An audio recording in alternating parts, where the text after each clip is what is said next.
Hey guys, so today we're going to have a family day with the Victory Church family. So we're here right now at Riviera, somewhere in Silang. Guys, I had a problem a while ago kasi wala akong masakyan. I mean, the shuttle is not yet there dun sa papasok. So hindi ko alam kung paano ako makakapasok dito because I don't have a car. So buti na lang may pumasok, and then she asked kung dito daw ba yung venue ng Victory, ng family day ng Victory. So ayun, nakasakay ako. So thank you Lord, iba talaga. So we're going now to the gym or basketball court.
Amen! Out and land! Go, go, go, go, go, go, go, go! Yay!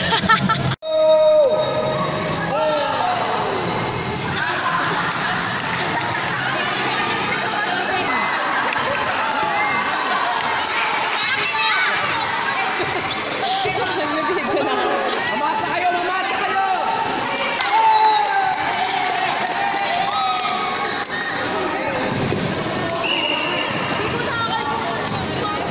So, kamusta ang experience? And the video. Pagod! Hey guys, so katatapos lang ng games. And naglalakad-lakad ako dito because, syempre, for one-time experience lang din. So, libutin ko na lahat. So, I'm with Arlo. Arlo! He's one of the faithful volunteers in Victory Tagaytay. Nasa music ministry. Saan pa? Creative! Asa pa? Marami. Marami. Wow, marami. After namin mag-around de Arlo, so pumunta na kami dun sa parang, ano ba to? So para siyang house kung saan kami kakain for lunch. Guys, so after we ate lunch, so I'm with Ate Jessa, and we have nothing to do. Check her Instagram account.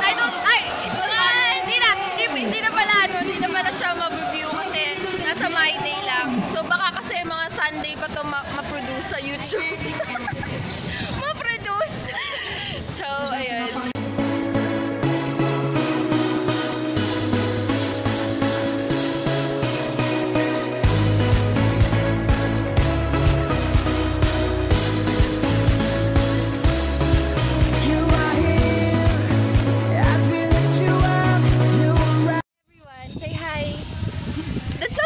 Hi. It's Sorry. I'm gonna post it on my blog. Yeah, wow. Do you have vlog? Yeah, say hi. Hi, What can you hello. say about our family day? Is this your first time? Yeah. It's my first time, yeah. Yeah. Yeah, and it's very cool and it's many friends. And even I don't have family over here. It's okay. friends. But still, I'm happy. You're happy. Yeah. Guys, katatapos lang ng aming family day activity. So we're going home now. So I'm going to end my vlog here. Kitao. So I'll see you guys soon on my video. Bye!